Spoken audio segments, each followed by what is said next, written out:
आज जब दुनिया के कोने कोने में गणपति बप्पा मौर्य की गूंज सुनाई दे रही है, तब समझिए कि यह सिर्फ एक त्योहार नहीं बल्कि एक चेतना की लहर है जो सीमाओं को तोड़ रही है। मैं हर साल गणपति बिठाता हूँ, गणपति की पूजा प्रार्थना करते हैं। मैं किसी भी कौमवाद में मानता नहीं होती, किसी भी धर्म को अलग नहीं मानता, मैं सभी धर्म को समान मानता हूँ। इसलिए मैं समाज को एक संदेशा पहुँचाना चाहता हूँ, हर एक वर्ग को, कि हिंदू मुस्लिम मिलजुल कर रहो, बिजनेस करो, साथ में घूमो फिरो, किसी तरह का भेदभाव ना रखो। भगवान गणेश को शुभता, समृद्धि और सफलता का प्रतीक माना जाता है और यही कारण है कि आज सिर्फ भारत में ही नहीं बल्कि दुनिया के कई मुस्लिम देशों में भी भगवान गणेश की पूजा हो रही है। और हाँ, यहाँ तक कि पाकिस्तान में भी। जी हाँ दोस्तों, वो पाकिस्तान जो खुद को कट्टर इस्लामिक राष्ट्र कहता है, वहीं के कई मुसलमान आज छुपकर भगवान गणेश की पूजा कर रहे हैं। कोई चुपचाप मोदक बना रहा है, कोई मंत्र सुन रहा है, तो कोई मंदिर में चोरी छुपे दर्शन कर रहा है। आखिर क्यों? क्योंकि उन्हें अब एहसास हो रहा है कि सनातन धर्म नफरत नहीं, अपनापन सिखाता है। जल, वायु, अग्नि, आकाश, पृथ्वी, हर तत्व की पूजा करने वाला धर्म किसी के खिलाफ कैसे हो सकता है? और यही वजह है कि पाकिस्तान में धीरे धीरे लेकिन गहराई से सनातन की लौ जल चुकी है। और ये बात ध्यान से सुनिए दोस्तों, अभी वे छुप कर रहे हैं, लेकिन कुछ सालों में यही लोग खुलेआम धर्म परिवर्तन करेंगे और कहेंगे, हाँ हम सनातनी हैं। क्योंकि जब मन से गणपति बप्पा को एक बार स्वीकार कर लिया तो फिर देर किस बात की। असलम भाई मुस्लिम होते हुए भी 5 साल से गणपति का आयोजन करते हैं। ये सिर्फ धर्म नहीं, ये जीवन का उत्सव है और इस उत्सव की शुरुआत अब दुश्मनों की धरती पर भी हो चुकी है।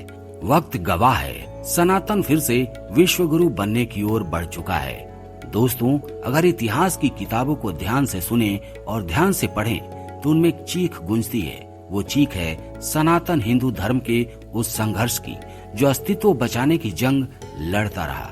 ये वही धर्म है जिसने दुनिया को वसुधैव कुटुंबकम सिखाया, लेकिन बदले में क्या पाया?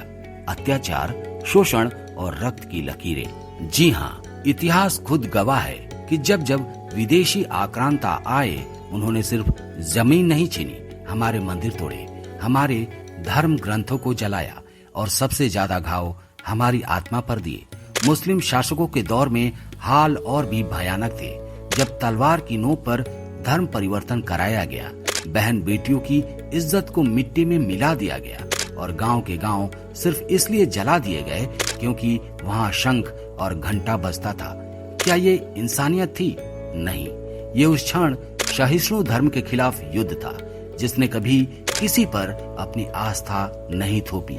दोस्तों, सिर्फ भारत ही नहीं, अफगानिस्तान, पाकिस्तान, बांग्लादेश, मलेशिया, श्रीलंका, इंडोनेशिया जैसे कई देशों में हिंदुओं को धर्म के नाम पर रौंदा गया।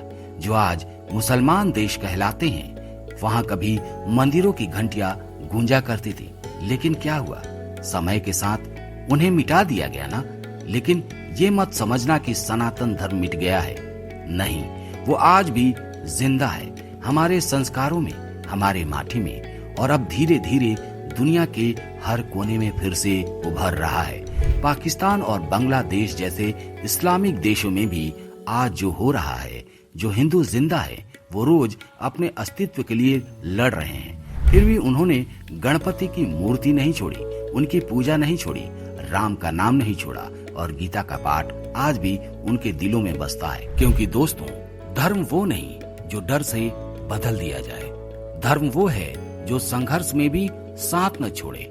और यही सनातन की ताकत है, सहने की, उठ खड़े होने की और फिर से दुनिया को रास्ता दिखाने की। ये सिर्फ इतिहास नहीं, ये एक चेतावनी है और एक प्रेरणा भी।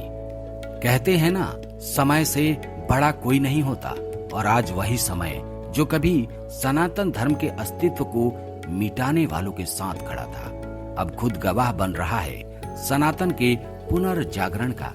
आज वो देश जो कभी कट्टर इस्लामिक गढ़ कहलाता था, वहाँ धीरे धीरे हिंदू संस्कृति की खुशबू फैल रही है। इंडोनेशिया जैसे मुस्लिम बहुल देश में आज भगवान गणेश की मूर्तियां केवल पूजी नहीं जाती, बल्कि वहाँ की करेंसी पर उनका सम्मान के साथ चित्रण होता है। लेकिन क्या आपको पता है, हमारे पड़ोसी और खुद को इस्लामिक कट्टरता का ठेकेदार मानने वाला पाकिस्तान अब उसी गणपति बप्पा की पूजा में रंगा जा रहा है। जी हाँ, जहाँ कभी मंदिर जलाए जाते थे वहाँ अब मोदक बनाए जा रहे हैं। जहाँ शंख बजाने पर डर लगता था वहाँ अब गणपति बप्पा मौर्य के जयकारे गूंज रहे हैं। और ये देखकर पाकिस्तान के कट्टरपंथियों की नींद उड़ गई है, क्योंकि जिस सनातन धर्म को वो खत्म समझ बैठे थे आज वहीं उनके दरवाजे पर दस्तक दे रहा है, प्रेम, शांति और भक्ति के साथ। और अब आते हैं उस खबर पर जिसने पूरी दुनिया को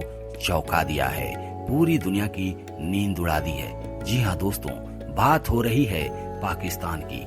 वही पाकिस्तान जिसे दुनिया कट्टर इस्लामिक देश के नाम से जानती है। लेकिन वहीं कराची के क्लिफ्टन इलाके में एक छोटा सा अपार्टमेंट इन दिनों भक्ति, उल्लास और गणपति बप्पा की जय जयकार से गूंज रहा है। यह अपार्टमेंट है देव आनंद सदकटर नाम के शख्स का, जो पाकिस्तान की महाराष्ट्र पंचायत के मुखिया है। यहाँ पर एक छोटा सा मराठी समुदाय रहता है। संख्या में भले ही कम हो, लेकिन आस्था में बिल्कुल अटल। जैसे ही गणेश चतुर्थी आई, अपार्टमेंट में एक प्रार्थना सभा का आयोजन किया गया।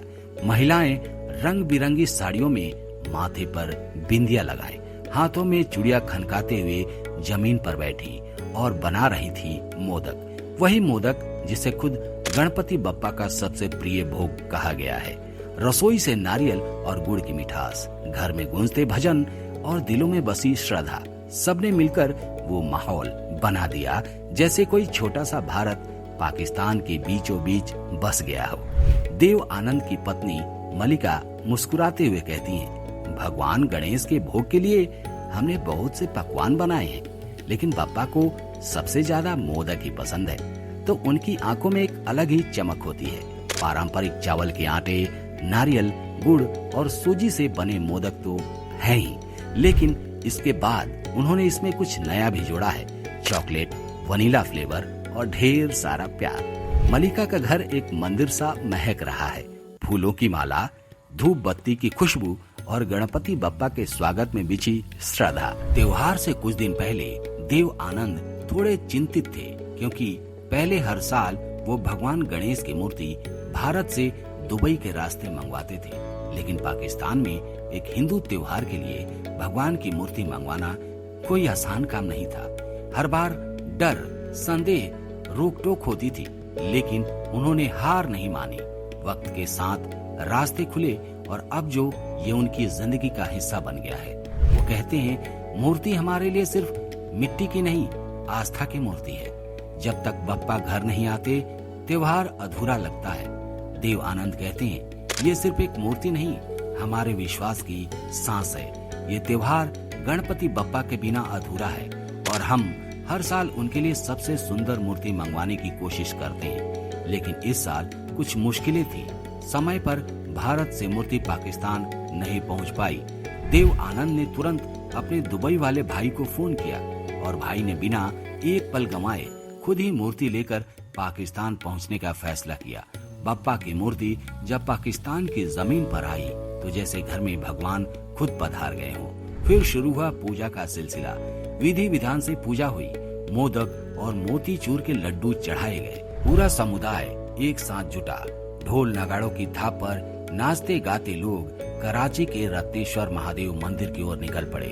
ये वही मंदिर है जो समुद्र के किनारे क्लिफ्टन इलाके में स्थित है और माना जाता है कि ये मंदिर सैकड़ों साल पुराना है। गणपति बप्पा की मूर्ति को जब वहाँ स्थापित किया गया तो ऐसा लगा जैसे समंदर की लहरें भी जयकारों में शामिल हो गई हैं। हर साल गणेश चतुर्थी का मुख्य कार्यक्रम इसी मंदिर में होता है और इस बार ये त्योहार सिर्फ एक धार्मिक आयोजन नहीं था, बल्कि एक भावना बन गई थी जो सरहदों को पार कर जाती है। देव आनंद आगे बताते हैं कि ये सिर्फ एक पूजा नहीं, ये एक मिलन है जहाँ हर दिल एक सुर में बोलता है, गणपति बप्पा मोरया। करीब 500 से ज्यादा लोग हर साल इस आयोजन में जुटते हैं। सिर्फ मराठी ही नहीं, सिंधी, गुजराती, पंजाबी, हर हिंदू समुदाय से लोग यहाँ आते हैं। लेकिन इस बार जो सबसे चौंकाने वाली और दिल को छू लेने वाली बात थी वो ये थी कि अब मुस्लिम समुदाय के लोग भी इस उत्सव का हिस्सा बनने लगे हैं। कराची के इस मंदिर के विशाल हॉल में जब गणेश जी की मूर्ति स्थापित की जाती है तो लगता है जैसे स्वर्ग धरती पर उतर आया हो। हर दीवार फूलों से सजी होती है, हर कोने से खुशबू की लहरें उठती हैं और हर चेहरा आस्था में डूबा होता है। शाम को जब सैकड़ों लोग इकट्ठा होते हैं और मंदिर के पुजारी महाराज रवि रमेश विधि विधान से बप्पा की पूजा करते हैं तो माहौल बदल जाता है। फूलों की बारिश होती है, फलों से भोग सजता है और फिर होता है दूध और शहद से अभिषेक। महाराज रवि रमेश कहते हैं ये पूजा नहीं, ये व्रत है हमारी आस्था का, हमारी एकता का। हर साल दूर दूर से लोग सिंध प्रांत से यहाँ आते हैं ताकि गणपति बप्पा का आशीर्वाद ले सके और ये देखना सबसे सुखद होता है कि हर कोई बारी बारी से श्रद्धा से बप्पा की पूजा करता है जैसे वो सबके हैं। कोई भेदभाव नहीं, कोई दीवार नहीं, सिर्फ आस्था, सिर्फ प्रेम। अगले दिन की शाम एक बार फिर से माहौल बनता है, लोग इकट्ठा होते हैं, ढोल बजते हैं, शंखनाद गूंजता है और जयकारों की गूंज पूरे कराची को झकझोर देती है। गणपति बप्पा मोरया।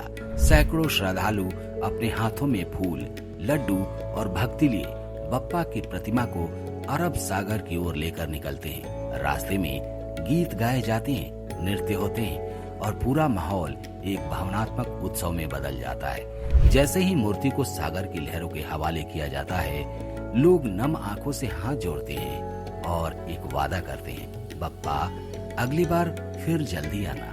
ये सिर्फ विसर्जन नहीं था, ये था उस आस्था का पर्व जो जमीन, सरहद, मजहब से ऊपर उठ चुकी थी। पाकिस्तान में हिंदू आज अल्पसंख्यक जरूर है दोस्तों, लेकिन आस्था में सबसे आगे है। चाहे कितनी भी मुश्किलें हों, चाहे कितनी भी पाबंदियां क्यों न लग जाएं, ये लोग अपने सनातन धर्म को जीते हैं, निभाते हैं और अगली पीढ़ियों को सौंपते हैं। दोस्तों, आपने देखा जन्माष्टमी, रक्षाबंधन, रामनवमी और अब गणेश चतुर्थी। ये त्योहार वहाँ सिर्फ निभाए नहीं जाते, जिए जाते हैं पूरे गर्व, पूरे सम्मान और पूरे दिल से। तो दोस्तों, ये थी पाकिस्तान की जमीन से सनातन की एक और गूंजती कहानी। मिलते हैं अगली वीडियो में एक नए विषय, एक नई भावना के साथ। तब तक के लिए जय श्री राम, जय श्री गणेश, जय हिंद, जय भारत, जय सनातन।